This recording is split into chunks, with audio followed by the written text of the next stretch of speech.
안녕하세요, 여러분. 오늘은 제가 새로운 책 리뷰 영상을 가지고 왔는데요. 제 영상을 쭉 봐오신 분들이라면 많이들 아시겠지만 제가 SF 소설을 리뷰했던 적이 정말 없었던 것 같아요. 거의 그냥 한두 권 정도? 그 정도밖에 안 되는 것 같은데 오늘은 제가 최근에 읽은 SF 소설을 한 권 가지고 왔습니다. 바로 듀나 작가의 민트의 세계라는 책이고요. 출판사는 창비입니다.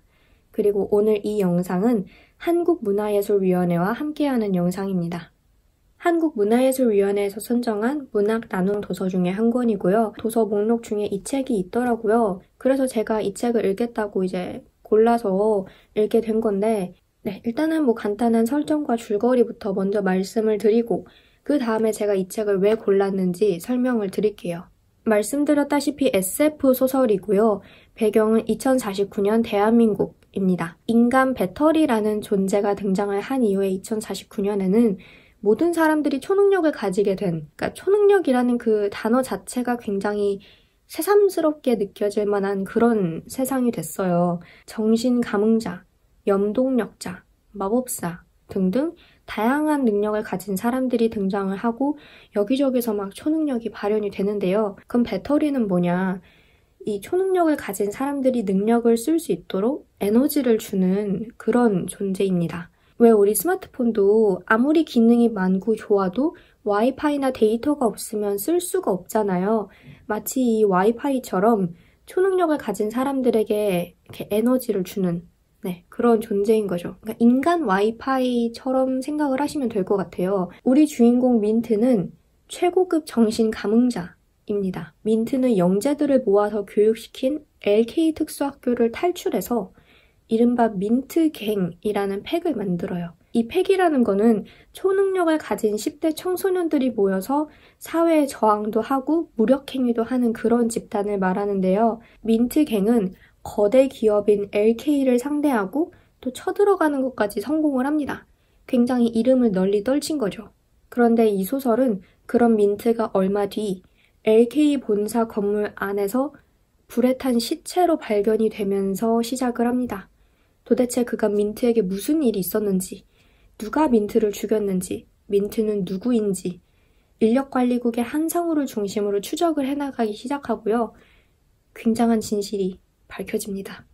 여기까지가 줄거리였고요. 우선은 제가 이 책을 왜 읽겠다고 골랐는지 말씀을 드릴게요. 사실 이 책은 꽤 오래전부터 제 알라딘 장바구니 안에 들어있던 책입니다. 창비 출판사 네이버 블로그를 보고 이 책이 출간됐을 그 당시에 바로 알게 된 책이에요. 솔직히 처음에는 제목이랑 표지 때문에 먼저 관심이 갔던 책이에요. 제가 민트를 굉장히 좋아하거든요. 민트 향도 그렇고 민트 색도 그렇고 민트 맛 그리고 민트 초코 너무 좋아해서 그리고 뭔가 이 파스텔 톤의 표지 여기 이렇게 픽셀로 표현된 이 모습이 뭔가 되게 발랄하고 아기자기한 느낌이라서 관심이 가더라고요. 그때 이 표지가 주는 느낌이 굉장히 강렬해서 그래서 장바구니에 넣어놨던 건데 여러분 솔직히 우리가 제목과 표지를 통해서 받는 첫인상이 꽤 책을 읽기 직전까지 중요하게 작용을 하지 않습니까? 제가 줄거리를 설명드리기 전까지 여러분은 이 표지를 보고 어떤 생각을 하셨나요? 밝고 아기자기하고 발랄하고 생기 넘치는 그런 이미지가 떠오르지 않았습니까? 근데 말씀드렸다시피 시체를 발견하는 걸로 이야기가 시작을 하고요. 그리고 이 표지가 주는 발랄한 느낌과는 사뭇 다른 그런 이야기가 전개가 됩니다. 제가 SF 소설을 자주 안 읽는 편이잖아요.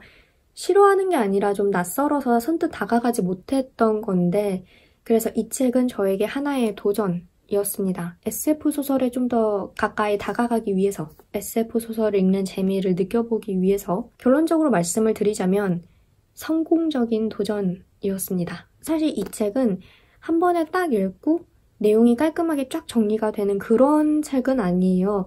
일단은 세계관 자체가 굉장히 촘촘하게 짜여 있고요. 민트가 활동했던 시기, 그러니까 과거의 이야기와 시체가 발견된 이후 진실을 추적해나가는 현재의 이야기가 섞여 있거든요. 그래서 시간의 흐름을 파악하려는 노력이 조금 필요합니다. 인물들도 굉장히 독특해요. 이름 하나만으로 그 인물의 모든 것을 파악하려고 하면 안 됩니다. 왜냐하면 한국인 이름인데 외국인으로 묘사가 되는 경우도 있고요. 이름만 보고 남자인 줄 알았는데 여자인 경우도 있고, 심지어 인간인 줄 알았는데 인간이 아닌 인물도 있습니다. 그래서 잘 읽으셔야 돼요. 한마디로 방심을 하면 안 되는 책입니다. 그래서 저도 읽으면서 몇몇 부분에서는 고개를 갸웃거리기도 했고, 또 의외의 사실에 충격을 받기도 했고 그랬는데요. 그런 독자의 상상력뿐만이 아니라 추리력과 사고력까지 자극을 막 시키는 책이에요. 그 추리력과 사고력을 바탕으로 끊임없이 가설을 세우고 추측을 하고, 그러면서 사실 후반부로 갈수록 더 궁금해지는 그런 책이고요. 듀나 작가님이 만드신 새로운 세계에서 여기저기 막 뛰어다니면서 사건을 몸으로 직접 겪는 그런 느낌입니다. 그래서 저는 하루 만에 정말 몰입을 엄청나게 해서 읽었던 그런 책이에요. 왜 우리가 책을 읽을 때 가끔 영화를 보는 느낌이다라는 표현을 하잖아요. 저도 이 책 초반에는 영화를 보는 느낌인데 라는 생각을 좀 했어요. 그 정도로 시각적인 묘사도 그렇고 박진감도 그렇고 엄청나거든요. 근데 결말까지 다 읽고 나서 곰곰이 생각을 해보니까 이 책을 만약에 영화로 만들어도 이 느낌과 충격을 고스란히 받을 수 있을까라는 생각이 들더라고요. 왜냐하면 우리가 텍스트를 통해서는 인물의 생김새나 정체 같은 거를 완벽하게 알지는 못하잖아요. 그러니까 텍스트 자체가 실제 그 어떤 정체를 좀 숨길 수 있는 그런 기능을 하기도 하는데, 이 책은 그런 모호함, 정의 내릴 수 없음을 통해서 매력을 발산하는 책입니다. 그러니까 우리가 그 어떤 인물도 명확하게 정의 내릴 수 없기 때문에 끝에 가서 폭발력을 발휘하는 책이고요. 그래서 그 인물이 등장하는 순간부터 시각적으로 분명하게 딱 보여주는 영화라는 매체로는 이 책의 매력을 100% 담기는 좀 힘들겠다라는 생각을 저 혼자 했습니다. 뭐 담을 수도 있겠지만 저는 개인적으로 이 책의 그 텍스트가 계속 비밀스럽게 숨기고 있는 그런 느낌들이 너무 좋아서, 뭐 그렇다고 해서 이 책이 시종일관 계속 애매하고 어지럽고 그런 건 아니고요. 그러니까 끝날 때까지 끝난 게 아니다라는 그 표현이 딱 맞는 그런 책이에요. 정말 끝날 때까지 끝난 게 아닙니다. 그리고 제가 또 이 책에서 주목하고 싶은 점은 이 모든 사건을 이끄는 주체가 10대 청소년이라는 사실이에요. 민트는 10대 소녀입니다. 그리고 민트갱의 일원들도 어른도 있기는 하지만 이 팩이라는 그룹 자체가 10대 청소년들로 이루어진 그룹이거든요.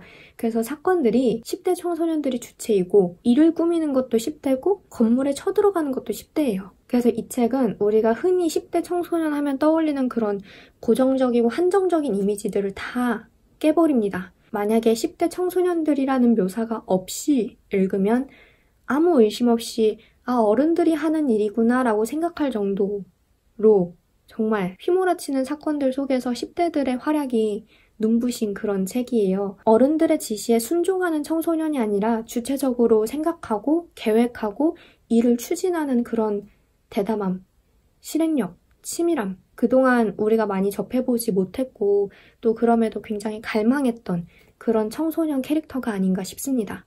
입체적이고 대담한 10대 캐릭터, 너무 좋습니다. 그런 캐릭터들을 저는 좀 잊고 살았던 것 같아요, 그동안. 그런 청소년들을 찾아볼 수 없는 책들을 이제 좀 주로 읽었거든요. 아예 비문학 도서를 읽거나. 그래서 그런지 더 반가웠고, 그런 느낌 있잖아요. 우리가 사이다를 먹은 느낌이다라는 표현을 쓰는데 딱 그런 책입니다. 정말 그 엔딩에서의 그 통쾌함과 짜릿함은 여러분 읽어보십시오. 그런 책들이 있잖아요. 결말을 딱 읽고 나서 자연스레 첫 장으로 돌아가서 다시 읽게 되는 그런 책들. 저에게는 이 책이 딱 그랬습니다. 말씀드렸다시피 굉장히 복잡하고 치밀한 구성과 단계를 가진 이야기이기 때문에 느낌이 분명 많이 다를 거예요. 아무것도 모르는 상태에서 처음 읽는 거랑 다 아는 상태에서 다시 꼼꼼하게 읽는 거랑은 굉장히 다를 거고, 간과했던 부분들도 다시 보일 거고 내용이 좀 더 잘 파악되기도 하겠죠. 그래서 저는 처음부터 다시 한번 쭉 통으로 읽어보고 싶은 그런 책이었습니다. 그리고 이 책이 이제 듀나 작가님의 아직은 신이 아니야 라는 책과 같은 설정을 공유한다고 하더라고요. 그래서 그 책도 읽어보고 싶어졌고, 이 책을 시작으로 제가 그간 리스트에 묵혀뒀던 다른 SF 소설들도 차례대로 읽어봐야겠다 라는 생각을 했습니다. 2049년이라는 미래의 이야기를 하고 있지만 지금 이 현재에도 분명 유효한 이야기들을 하고 있고요. 새로운 형태의 캐릭터, 거미줄처럼 짜여있는 서사, 그리고 참신한 발상, 이런 것들이 돋보이는 책입니다. 물 흐르듯이 쓱 한번 읽고 모든 게 쉽게 딱 파악이 되는 그런 간단한 책은 아니에요. 오히려 독자의 적극적인 사고와 추측, 그리고 그 텍스트가 가지고 있는 그 어떤 비밀스러움? 네, 그런 게 돋보이는 책인데 정말 매력적인 책입니다. 저에게는 SF 소설을 읽는 즐거움을 맛볼 수 있게 해준 정말 몇 안 되는 SF 소설이었어요. 정말 이 책을 고르기를 잘한 것 같고요. 여러분들도 한번 이 책을 꼭 읽어보시기를 추천을 드립니다. 정말 이 모든 여정이 결말 가서 그 폭발하는 장면은 뭔가 실제로 폭발했다는 게 아니라 그 모든 이 느낌들이 폭발하는 장면은 네, 그럼 저는 이 책을 꼭 읽어보시라는 추천을 다시 한번 남기고요. 여기서 이만 영상을 마치도록 하겠습니다. 오늘도 영상 봐주셔서 정말 감사드리고 저는 다음 영상에서 봬요. 빠이!